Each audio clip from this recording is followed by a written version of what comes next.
Hello, hope you're having a fantastic day. Thanks for tuning in. This is the Javcast by the Javelin Throw. All things Javelin. You will find everything that you need about this incredible sport under one roof. And we are your hosts, Ankur Bhattacharjee or Fractal Biomechanics on Instagram. And David Parker, the Coach Parker on Instagram. Hey, David. Nice meeting you today. Hey, man. How you doing? I'm doing great. So, David, let's start talking about your journey in China. So, your journey in China with China's current number one, Jiajie, is nothing short of extraordinary. The story is incredible. So, if you could share with the listeners about this story of yours and Shu's. Sure. Yeah. I mean, how long you got? Well, yeah. Thanks for having me on the pod again, and and obviously, I'm delighted to share our story. I guess going back to early 2019 was really when things started for myself and Shu. I first met him around about January 2019 in Shanghai, and he just returned from the winter sports program with Chinese bobsleigh.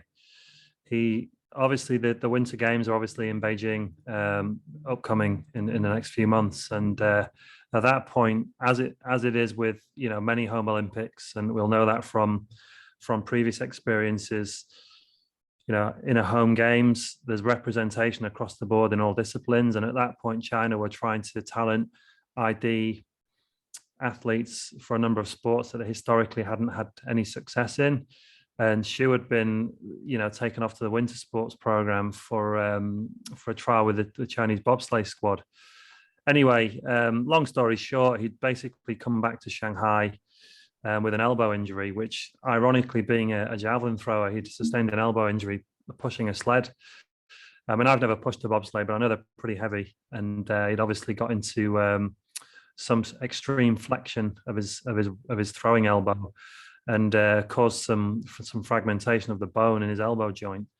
So he came back to Shanghai with an injury, and I first met him, like I said, in January, around January, February time, and I knew that he'd had a reasonable sort of under 20 or junior career. He threw 72 meters as a junior, which for those non-javelin folk is under 20 in track and field.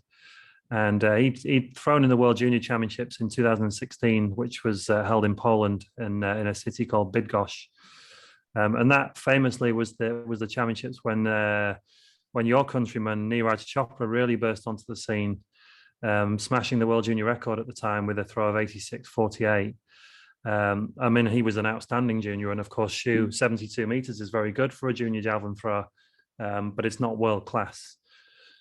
Anyway, I straight away saw that he had talent, and I could see just based on some of his throwing that the talent was there, the physical attributes were there. He's a tall guy. He's 191, 192, which by in any population is tall. And and that was the first time I met him, really. And of course, in 2019, I was tasked with physical preparation. So I was working with a Shanghai javelin team, basically, and there was 4 or 5 lads all training, developing various standards, ranging from sort of 60 meters all the way through to, into the low 70s.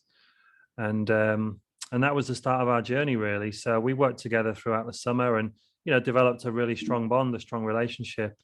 I knew he had it upstairs in terms of his sort of psychological and emotional characteristics of what it takes to be an elite performer. And for me, that was the critical thing, and is often the difference between the good and the great. We talk about that a lot in high performance sport, of course, across the board. So it was great to spend some time with him, and 2019 started with a bit of a whimper, really. Despite the fact he had some elbow issues, he was able to throw a javelin without pain. He couldn't quite get into full extension with his throwing arm, but he could get it into enough extension to be able to throw without any pain. But it did limit his training a little bit. He wasn't able to do things such as Olympic lift. Obviously I know Olympic lifting isn't the be all and end all for athletes, but it does make up quite a major component of our weight room training. And he wasn't able to clean or snatch or anything like that. So it did limit us a little bit, but he threw 62 or 63 meters at the start of the season in 2019. And fast forwarding towards the end of the season, he managed to progress on to 76 meters and sort of rewrote his personal best, which had stood for 3 years. And that was really the start for us of our relationship. And and obviously we've kicked on to 2021 now, and this year's obviously been sensational for him. He's 2020, as it was for many athletes around the world, was hugely impacted upon by the pandemic, and it was no different in China. I mean, most of the competitions were cancelled. Xu had also had his elbow operated on in, I think it was December 2019, where we'd had the bone fragments removed that were sort of floating around his elbow joint, and that did impact on his training and his preparation for the very few competitions that were possible in 2020. Sorry. So not only was he not in great shape, he also didn't have any competitive opportunities either. He wasn't able to train fully. In fact, between maybe December and April, he wasn't really in Shanghai. He was locked out of Shanghai, and he was in his home province with his family. And he wasn't allowed to travel back to Shanghai because they were quarantining people, and there was a lot of lockdown situations in China at that point. When he did get back to Shanghai around a similar time to when I did, we were able to spend a little bit of time together, but he'd spent the whole winter in a very compromised training state with a lot of injury issues. The elbow was just the tip of the iceberg. He had back problems, knee problems.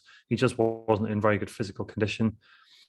So when we started working more formally together around sort of August, September 2020, he wasn't in a very good state at all. He was hurt. Like I said, his knee was sore. He had a chronic tendinopathy in his left patellar tendon, which needed dealing with. So he was struggling to put any real load through his what we call a block leg. The elbow wasn't really an issue at this point, but his shoulder was sore, his lower back was sore. Or basically all of the common injury sites that you see in a male or female javelin thrower, were evident, and he had trauma in all of those. So we spent a lot of time working together, sort of between September and April, just getting him in shape, getting rid of all of his kind of physical dysfunctions, working on his technique, as is the case with throwers the world over. My approach towards javelin technique is very much underpinned by the biomechanics of the event, and the key performance indicators, which I know we'll probably come on to talk a little bit more about in a little while. But yeah, he came out in his first competition of 2021 and in April this year and threw 80 meters. And his previous competition before that had been the national championships in August of 2020, and he threw 67. So I posted it on my Instagram page a couple of weeks back. And it's like watching two different javelin throwers. The physicality now, and the confidence to really commit to the throw is evident for all to see. And 67 is not a reflection of his ability. It's just a reflection of his physical integrity and everything else thrown into the mix that I've already mentioned. Of course, his personal best was 76 from 2019. So, he's not improved 17 meters on his personal best this year, but he has put 8 meters on his personal best, which, in any age, with any sort of demographic of javelin thrower is significant. So, we're delighted with that. Of course, we want more. Naturally, that's the nature of our event. It's very objective. We always want more, and we've got to figure out what it's going to take to achieve more. But for now, it's pretty pleasing to sit here and to know that the processes we put in place yielded the outcome that they did. So in a sort of a truncated version of how our relationship came about. That's it, really. And where we were at the start and where we are now, it's pretty phenomenal, really, how the relationship's developed. The trust that the leadership in Shanghai have now in me is fantastic, and to be able to have the autonomy now to take Shu on, hopefully, to the next level, which is obviously international competition, and participating against some of the top throwers firstly in Asia, but also throughout the world is where we want to be. And he's just turned 24, so hopefully the next 4 or 5 years are his best years. Yeah. The trick now is to understand what it's going to take to throw further, but moreover keep him healthy. That's the critical thing in javelin. I again, alluding to my Instagram feed, I said recently that the best ability is availability, and we know that from other sports. Football is one that we talk about a lot. Yeah. I think there was some statistics from the Premier League, in the last couple of years, that if the teams that are able to keep their best 6 to 8 players healthy for 90% of their games generally do quite well. Yeah. We saw, obviously, I'm a Liverpool fan, and obviously we saw the impact that not having some of our best players available last season had. So carrying that over into track and field, which is obviously objective and it's an individual sport, we want to make sure that we lose as few training days to injury as we possibly can. Yeah. So being present at training, completing training, modifying it where necessary, in a very nuanced way, depending on how the athlete presents. Of course, that's important. That's a coaching decision. But fundamentally being able to complete training, to get to the end of each training week with a very limited kind of disruption to what the plan was. That's what we want. And then of course we accumulate training load and develop like a chronic load over time, which once we start to prepare for competition specifically at the appropriate time of year, stands us in good stead for the rigors of competition, and hopefully attenuates the risk of injury occurring. Because of course we can't mirror the intensity of competition in training. We just can't, but we can prepare the athlete for it. So that's where we're trying to get to. So yeah, in a nutshell, I know I've rambled on a little bit, but that's kind of, with sort of 3 years into a sort of 5-minute answer is quite difficult to do. There's a lot more to share there. Sure. And I'm sure we can, over time, we can share some more stories. And I do like to share some stuff on Instagram about our journey, and get some nice engagement from that. But just to kind of stop for a minute and talk about Jiajie specifically, like, he's a really special person. He's to do what he did in Xi'an when he threw 84, having come into the season with 67 meters, is nothing short of exceptional. There are very few javelin throwers in the world would be capable of doing that. That's not to put him on a pedestal and say he's the best. He's not. He's now one of the best in Asia, which is a meteoric rise from where he was. He wasn't even one of the best in China last year. And to be honest, very few people, he wasn't even in the conversation to even qualify for the national games, let alone win it. But I've never met an athlete who's so driven and so mentally, so much mental fortitude as Shu does, or had the opportunity to work with someone who has complete intrinsic belief in what he wants and what he believes he's capable of doing, and to be able to spend every day at training with somebody like that, and to guide him, and moreover just be his friend, is a real privilege. It's easy for me to wax lyrical about him because of what he's done, but he's a hopefully, once we can get into the international arena, more and more people will see that in the coming years. My job, as I've mentioned, is to keep him healthy, keep him motivated, make sure that we follow the right processes, and hopefully he'll do the business when he gets into the competitive arena, which is his job. So, but yeah, very, very special. He deserves everything he gets. It's not happened by accident. I've seen how hard he's worked. I've pushed him incredibly hard. And there are a lot more kilometers or miles, depending on which part of the world you come from, to travel. And yeah, we plan on doing just that.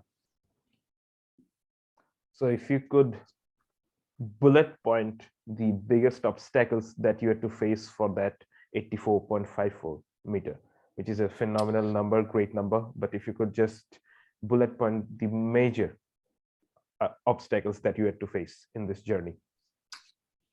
There are obstacles in sport, and there are obstacles in life, and we've all got to overcome them. Each of us have a unique journey to where we are now, and of course there's plenty more uniqueness on the journeys that are yet to come. Overcoming the initial thing for me, of course, there's a cultural and a language barrier, which was a big challenge. And using Javelin language as well, you've not only got the language barrier between English and Mandarin, but then you've got the whole technical jargon language thing to overcome. And every coach is unique. Every coach uses their own kind of their own coaching language, their own metaphors, etc. So that was a big barrier. And I do speak Mandarin now.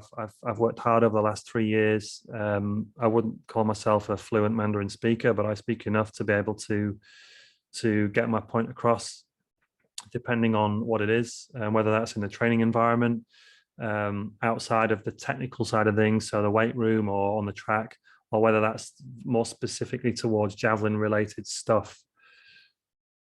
So that was a barrier for me to overcome. But of course, on the other side, Shu had to overcome that, and he's had to learn some English as well. When I say he's had to learn it, he's chosen to learn it because he knows that once he gets out of China and into Europe, perhaps maybe throwing on the circuit, he's going to be in an environment where no one speaks his language. It's okay in China because everyone speaks Mandarin, right? But in Europe, obviously a lot of people outside of English-speaking countries speak English, and he's going to need to overcome that. And so having a basic grasp of the language will be really helpful to him and will make it less daunting. So we've kind of met in the middle on that one. I felt, obviously I've come to China to work, and I felt more compelled to push harder on that side of things, because for my own learning, but also I'm in his country, so I should be the one making the effort to to meet him and to support him. But I think for himself, he understands that learning English has massive benefits. I mean, yourself, Anko, English is not your first language, and yet you speak English like a native English speaking person. So that's a huge benefit to you outside of India. And it's no different to China as well. So in terms of some of the other barriers that we've had to overcome, there are a lot of, China's a very proud nation. There's a lot of things said about China outside of China from people that don't really know. There's a lot of speculation, and people are free to speculate and to say what they want. China's a very proud nation, and the people are very proud people. And I quickly learned that it's they like to, Chinese coaches, they like to save face. They don't like to be shown up if they've got gaps in their knowledge. And so I quickly learned that I didn't want to be perceived to be trying to show up a coach and show that there's potential gaps in the knowledge. I wanted to work with them and help them and support them. But not, for me, I love the quote, and I've said it before, like, it's amazing how much can be accomplished when no one cares who takes the credit. And that's a really good, philosophically, that's a really good place to be. For me, it's about Jiajie. It's an athlete-centered sport. I want him to do well. I want him to have success. He's got his career. I had my career as an athlete. I enjoyed it. I didn't achieve what I wanted to, but I still had some really great experiences and some great moments, which, I'll carry with me forever. And some of those experiences that I had, I want him to experience as well. And so just understanding the cultural challenges, notwithstanding the language which we've talked about, but the cultural challenges when you're on the ground working, that's key to being successful here for a foreign coach. And many foreign coaches have been successful here, but there have also been an awful lot who haven't. Even though they're outstanding coaches, they just haven't worked here for whatever reason. And I would suggest that's one of them. Trying to change too many things too quickly against a country with a history that China's got, when they just, I'm not saying they resist change, but there's 1.4 billion people here, and eliciting change is very difficult. With that many people, it takes time. And so you almost have to adopt the sloth approach, or sloth, and just go a little bit slower. Tell me about it. Eliciting a change in a country of 1+ billion people. So yeah, I know what it is. Yeah, for sure. And there's a lot of similarities between India and China, absolutely. And so it's a bit of a slowly approach to that. But I've been fortunate, as I mentioned, that Shu was very clear that he wanted me to coach him. He came to me. He wants to be one of the best javelin throwers in the world. That's clear. He's not far away from that in terms of how far he's thrown, but he's got a long way to go in terms of being one of those guys, because he's got to find consistency, and then he's got to start producing big performances when it matters, and so on and so forth. Everybody kind of knows that those are the things that need to happen next if he's going to move to that level. But he knows, he knows what he wants, and he's gone out to make it happen. And he saw something in me that he was like, that's how I want to work, and what he's saying and what he's doing, I need that to help me. And so he's gone and done that. And so that's not normal. And I've obviously, because I've been working in provincial track and field in Shanghai, albeit a huge province at track and field wise. I mean, the famous Olympic champion from 2004 Olympic, Liu Zhang, is from Shanghai. So there's a rich history of track and field in Shanghai. In Shanghai city alone, there's 25 million people. There's maybe more than that, but it just gives you an insight into how big the place is. And that's just one city. Obviously, then you've got Beijing, Guangzhou, Tianjin, Shenzhen. There's cities, Chongqing, Chengdu, cities with 10, 15 million people all over the place here.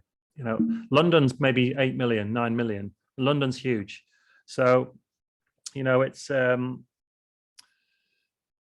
considering all of that, there's like I said, there are barriers, there are cultural things, there's language barrier. Then you've got the whole thing of, that comes with being involved in an event like Javelin. It's I think in a conversation we had with Sean recently, we described it as a violent event, and I couldn't have put it better myself. It's violent, it's destructive. It's a great event when someone else is doing it, but when you're doing it, it's hard and it hurts. When you see someone throw 90, like a Johannes Vetter or Thomas Roller or one of the top guys in the world, it's absolutely breathtaking. But the processes that go into achieving that are incredibly demanding, physically, emotionally, psychologically, technically, of course. There's so much that goes into it, and it's destructive. It hurts, if you don't do it very well. And over time, that can manifest itself in chronic injury issues, which then take you away from it. And then it goes back to the whole availability thing. And if you can't throw a javelin, then you're not going to get better at javelin. And that's the thing. It doesn't matter how much you can snatch or clean or jerk, or how far you can throw a shot over your head, or how far you can jump, and or how fast you can sprint. If you can't throw a javelin because you've got a sore elbow or a sore shoulder, then you're not going to improve at it. So those are huge barriers that we all face in our event. And it's no different, working with Chinese athletes to athletes from other nations as well. So I don't think there are huge differences in terms of the barriers when we consider the event and the sport itself.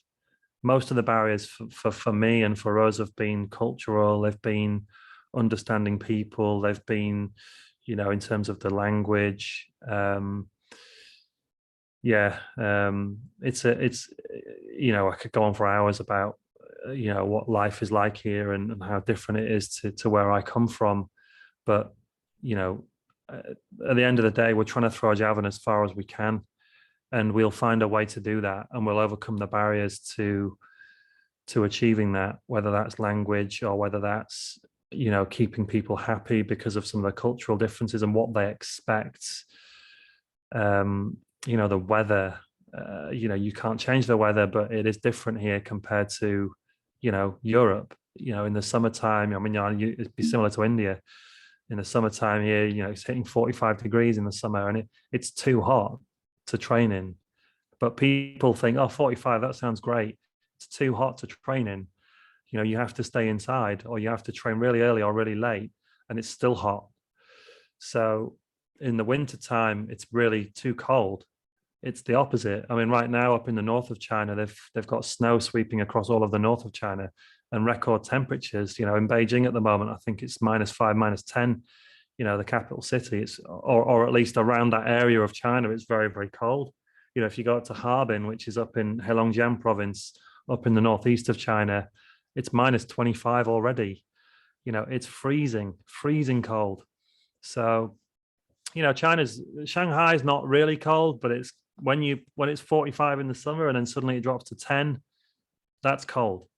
That's cold for us, and the wind is blowing and it's tough. So you can see I've got my skin on today because it's currently 10 degrees in Shanghai, which feels very, very cold, So that's a barrier that I've had to adapt to as a human being, because I wasn't used to that when I came here. In the summertime here, you're just wearing shorts and t-shirt constantly, and more often than not, you're wearing 5 or 6 t-shirts a day because it's so humid here. It's subtropical, so it's 80 to 90% humidity most of the time as well. So those are some of the barriers, some of the challenges that I've faced as a person being here. It's different, but I wouldn't change it. Like, I've had a great time here. It's been amazing. I can't wait for the next 4 years. We've got lots to look forward to. Hopefully, fingers crossed, World Championships next year, World Championships 2023, Olympic Games 24, World Championships 25.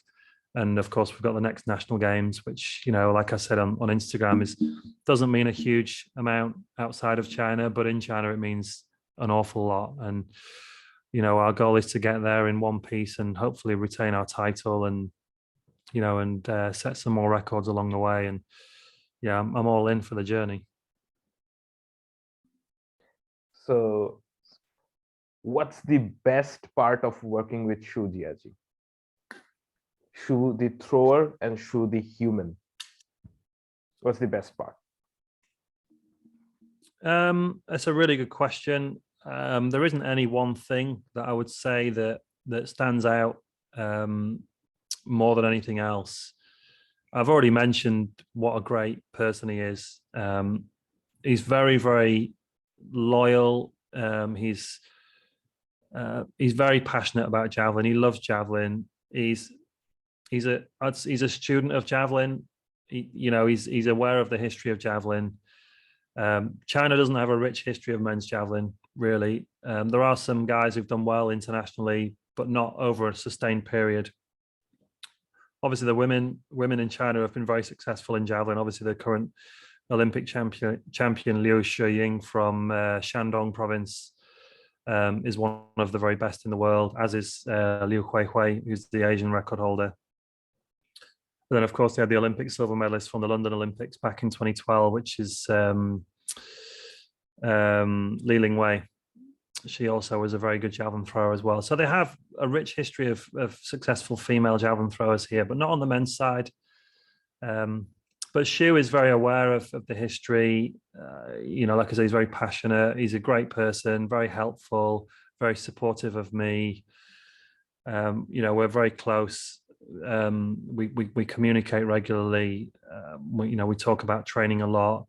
He doesn't question training. He just, we talk about what we want, what the plan is, and then I write it and he gets on with it. He doesn't say, oh, why are we doing this? Why are we doing that? He has implicit trust on what it is we're trying to work on and the technical components of performance, which he now requires in order to move to the next level, which is, of course, the first thing is he's thrown 80. Let's get this clear. He's thrown 84 meters, but he's not an 84-meter thrower really, because he's done it once. When he's done it 2 or 3 times, then he's an 84 to 85-meter guy. At the moment, he's an 80 to 81, 82-meter thrower. He's thrown 4 times this season, and he's thrown over 80 in all of them. So that's the first thing to get clear. He's not one of the best in the world right now. If he, our hope is that he'll get there, of course.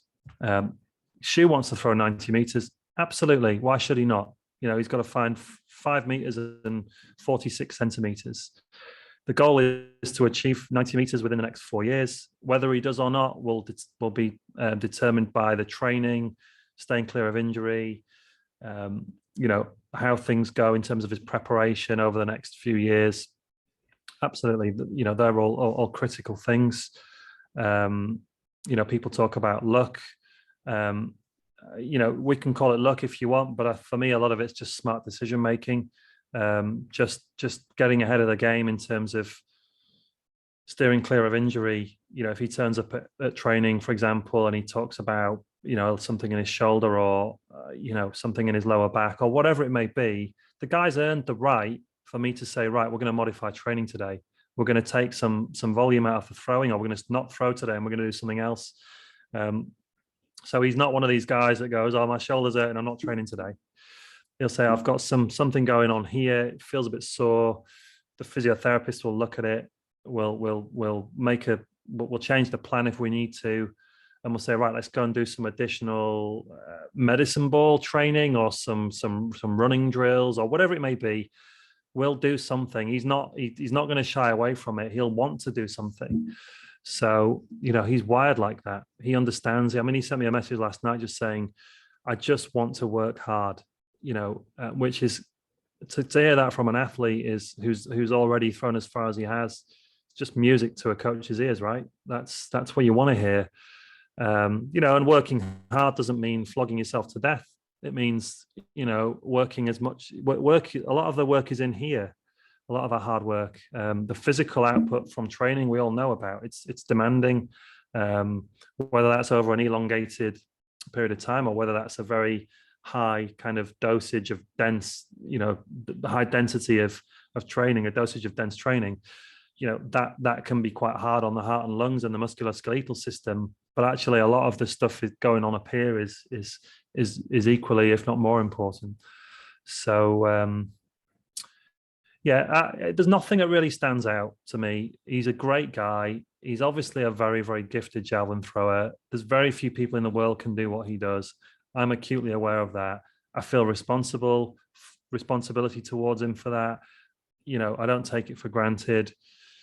If he stays healthy in the next 4 years, he will do something very, very special. I feel certain of that. I don't know what that is. I'm not going to make any daft predictions because it'll come back to bite me in the backside. But he will do something really very special because he's a special guy and he's got talent and he deserves it, because I'm not going to say he works harder than any other athlete in the world because I don't know, but he does his own thing. He's on his own journey. We have our own methods, our own system. And at the moment it's yielding results, which means it's a pretty good system as far as I'm concerned. And, everybody has a different way of doing things, right? So this is a question I came up with right now in my mind. So we both are followers of football. So if you could draw an analogy, or draw an equivalent of Jiajie in the world of football, if any football fan is going to listen to this, whom would you compare Shu with? In the javelin world, the nature, the work ethic, who would be? That's a really tough question. I'm a big football fan. I'm very fortunate right now to be a Liverpool fan. I've been a Liverpool fan all my life. As long as I can remember football, we had some pretty tough years when I was young. Yeah. When I was young, when I was sort of between. Yeah. Well, we last won the league in 1990 before 2019, or 2020, sorry. So it was 30 years. So it was a pretty lean period. Yeah. There were some great players in some very poor teams through that period. Yes. I think I'm not really that familiar with, it would have to be a Liverpool analogy, of course, because that's my team. And yeah, who is he like in the current team? Let's go for the current team, which is, I mean, he's a developing athlete, so it's easy to compare him to a developing footballer because, for example, take a young, I mean, this is not in the current team, but take a young Steven Gerrard. When Steven Gerrard came through at Liverpool, I remember one of my early games, I think it was back in 1998 or 99 when Gerrard came into the first team and scored a goal against Sheffield Wednesday at Anfield in a 4-1 win. And he was a young kid at the time, with bags of talent. Everybody could see it. And of course, then he became one of the greats of English football in some very, very mediocre Liverpool teams. And as a result, didn't win perhaps what his talent as a footballer deserved. But Shu is on that kind of development journey where if he can get to 90 meters in javelin, which no Chinese thrower's ever done, the national record's 89.15. If he can get to 90 and go to a World Championship or Olympic Games and do something really good, whether that's throw a long way and finish in the top 8, throw a long way and win a medal or win a World Championship or the Olympics, which could happen. I don't know. Hopefully it does, but he's certainly set his stall out for that. Then he's right up there. He's right up there with one of the elites. But at the moment, would you say Trent Alexander-Arnold? I think that would be. Well, no. I mean, Trent Alexander-Arnold is a generational talent. I mean, you're comparing probably the best right back in world football, who's already had more assists in half the number of games compared to like a Dani Alves, who many regard as the best right back in history. Trent Alexander-Arnold is on his way to becoming arguably the best right back in the history of the game. If he stays healthy. He's only 23, so that's unfair. Trent Alexander-Arnold is the modern day Vetter or Zalesny. He is that good. He is that special. He is Liverpool's creative midfielder. Creative footballer. We don't, obviously now we've got Thiago in midfield and he's a creative guy. He's a great player, of course. But Trent over the last few years has been the creative outlet for us. And so that's an unfair comparison. He's a developing Jota. He's a developing player who I think Jota. Yeah, Jota. That's a fair analogy. Yeah, Diogo Jota, very great goal scorer, capable of some absolute world-class moments. I mean, the goal he scored against Arsenal at the weekend was superb, very, very skillful, great awareness. Shu right at the moment is capable of that, and his 84 in Xi'an is kind of like that. When he starts doing that on a consistent basis, then you can start saying, "Oh, right now he's Sadio Mane," or now he's, you know what I mean? Yeah. I mean, we've spent too long on this one, Uncle, but it's a really difficult one to answer. He's more of a Diogo Jota, but I mean to compare him to Trent or Van Dijk or you're talking about absolute, Rolls Royce footballers that are probably the best in their positions in world football. So, and Shu isn't that right now. What's your training philosophy with Jiajie? The Javelin world wants to know, a guy who went from 67 to almost 85. So if you could throw some light on that. I mean, we talked about this a little bit before the mics went live, and the philosophy changes over time. I mean, we all as coaches have a philosophy of beliefs that kind of govern or underpin how we prescribe training, how we coach, what we say, etc. But of course, our philosophies evolve over time as you become more experienced and maybe perhaps have more exposure to different methodologies and different opinions. The more experienced you become, the harder it is to influence a coach's philosophy, because especially if that coach is a successful coach, because you're like, well, these are my this is what I believe in, and it works because the results would suggest it does. I'm not really that naive into thinking that my system is the reason why Shu has thrown 84, because he's the guy with the talent. I've just set the process, but I maybe could have done it 2 or 3 different ways, and he might have thrown 84. I don't know, because I did it the way that I did it.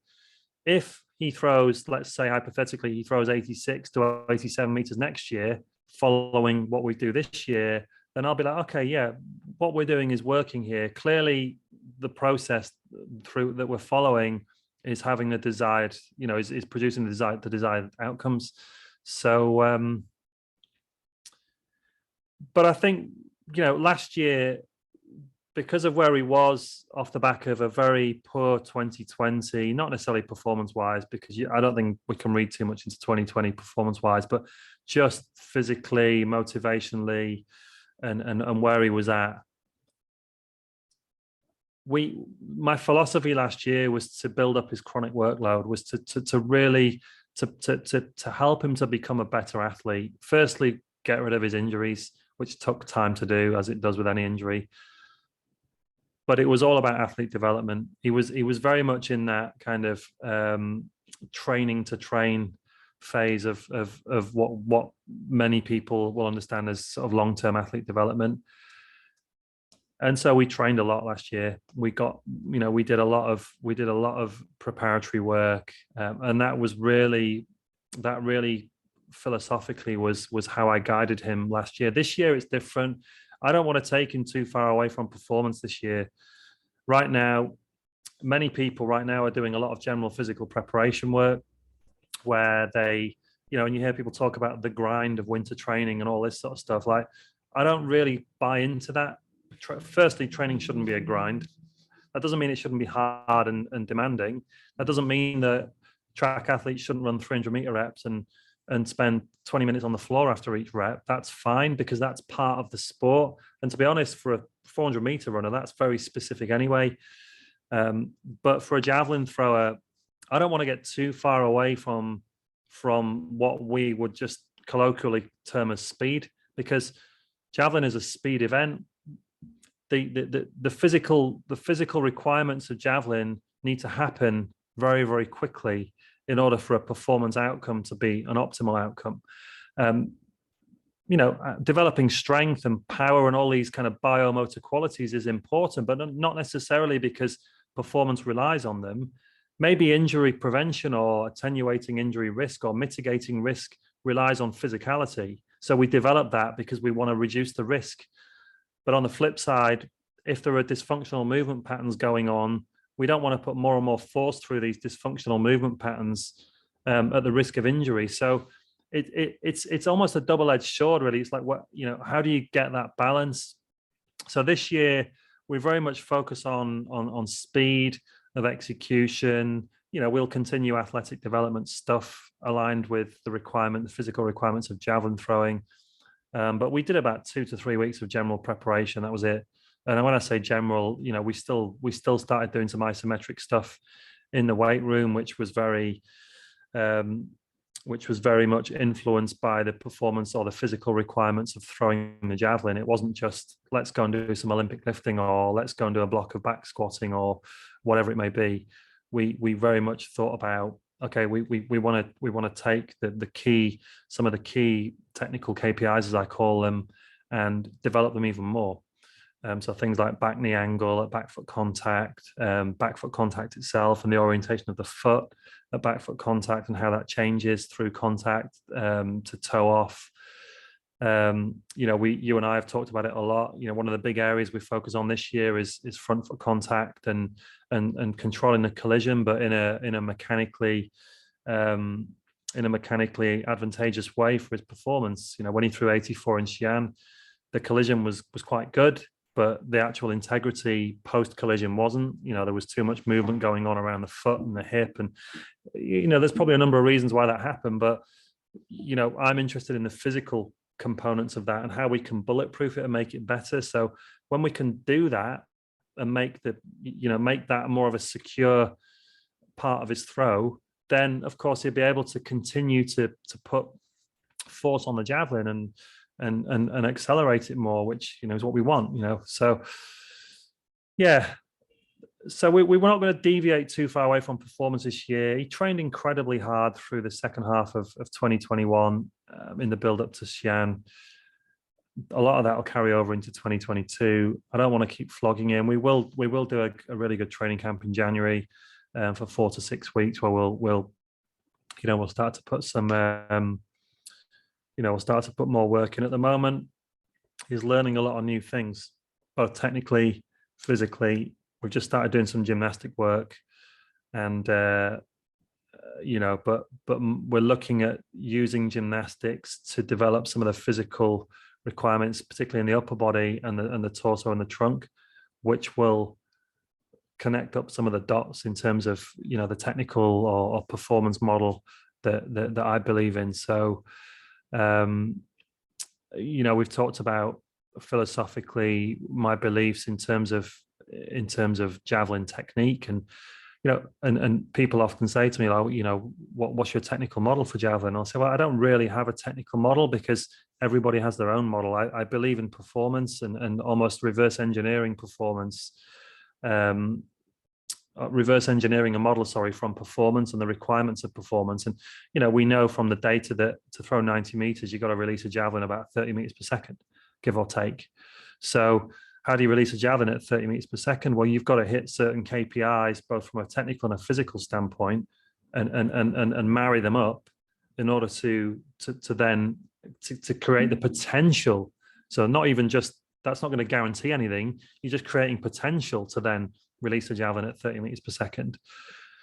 So that's what we do. We look at those 5 or 6 key characteristics, which we know have a positive impact on release velocity of the javelin, because geometrically they put the body into the right positions at speed to then yield that release velocity that it is we're looking for.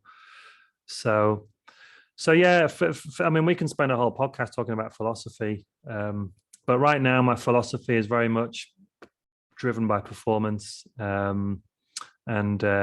we train like any athlete does. We go in the weight room, we lift with good technique.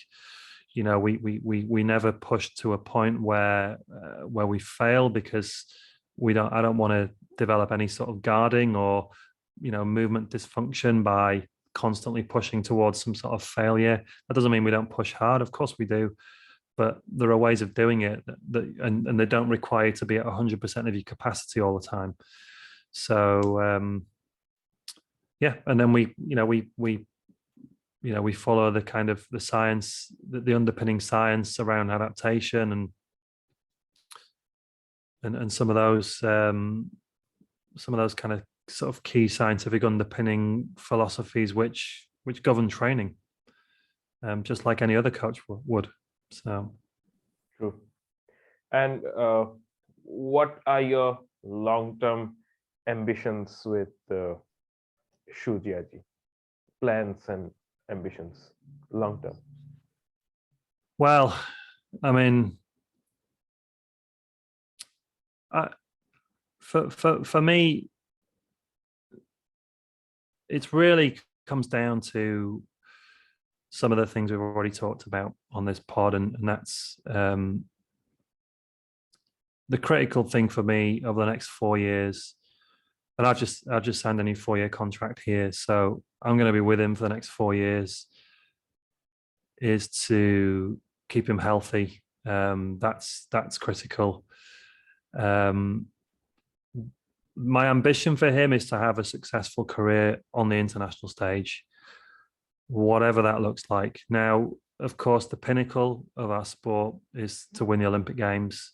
And realistically, Shu's got 2 shots at that now. He's got Paris and he's probably got Los Angeles in 2028. In 2028, he'll be 30, 31, 7 years' time. He'll be 31 or 30. So not over the hill. Beyond that, it's too long to think about that, really. Brisbane, is it Brisbane or Gold Coast? Brisbane, the 2032 games, I'll be 35 by then. So that's the pinnacle. And like any javelin thrower around the world that's sort of early to mid 20s who's throwing 84, 85 meters, many are going to have that aspiration. And why not? Someone's got to win it. And so why shouldn't we want the same? So that's the pinnacle. And if things go well, I'd love to put him in a position where he's got the capabilities to strike for that. Right now, he's not. He's not a 90-meter thrower. And to win the Olympics, really, you've got to be able to throw 90 meters, or you've got to be in that ballpark. That doesn't mean that on the day it's going to take 90 to win it, but most of the guys that win the Olympics are in and around that ballpark figure. So, and the Olympic record is 90.57 from 2008, Andreas Thorkildsen. So that pretty much says everything. And obviously Thomas Roller threw 90 in 2016 as well. So it doesn't happen very often in the Olympics that someone throws 90. There are 3 World Championships in the next 4 years. So there's a great opportunity to go experience it, develop, hopefully do well. Like I said, have great experiences. Of course, in the back of his mind, he wants to win everything because that's normal for an athlete. And it's not unrealistic for him to think in those terms. That doesn't mean it's going to be easy, of course not. But if he's thinking along those lines, for sure. I just want him to help. I just want to help him to go as close as possible to achieving his ambitions in his career, because it's his career, and play as much of a part as I can in creating the conditions where it's a possibility for those things to happen. And then, of course, if they happen or not will depend on how things go on the day and the preparation leading up to it, etc., etc. So you share a great relationship with him, the coach-athlete relationship. So if I ask you, how do you see the coach-athlete relationship? What does it mean to you? So if you could elaborate on that. I mean, it's a synergistic thing, really, isn't it? It's through experience, you've got to be on the same page in terms of the goal, in terms of where you are, what you're framing as your goal, and then the processes through which you're going to follow towards achieving or getting close to achieving that goal, or as close as possible, and then executing that, executing those processes. So that's where we are. I mentioned it earlier on that Shu is not somebody that questions. Once we agree on something, he's all in because we've agreed on it. We deviate from it if we need to, and that's, as I mentioned, that's nuanced. That's just a coaching decision or a coach-athlete decision, and we do something else instead. But ultimately, we're just all in with, right, today, this is the plan, this is what we're doing, and we're just on with it. We never shortcut training. I've said it to you before. If with a certain equipment we need for a certain training session, we make sure we've got everything we need before we commence training. We don't start scratching around for equipment mid-session. We spend 30 minutes preparing for training, get everything ready, and then we just all in. And that's how we do things. If Shu needs a box or a bench or something during training, there's no questions asked. If it's the other side of the campus, we go and get it because we need it. We don't go, we'll just make do with this today. We don't have that attitude. And I've been absolutely clear from day one that if we need something, we get it, because that's fundamental to executing the process that we've agreed on. And also, my philosophy is underpinned by the need to do things in this certain way. So we need it. So those have been some of the key things that we've been really consistent on particularly over the last year. And it's actually incredibly satisfying to achieve what you set out to achieve, knowing that you didn't cut any corners to achieve it. It's a really great place to be. when you reflect on something, to go, you know what, we could not have done any more than we did. That doesn't mean we couldn't have done things better, but under the agreement that we had and the rules of engagement that we set down, we did everything we possibly could to achieve that. Then the reflection becomes, well, how do we refine those processes to make them better? That's a different discussion, right?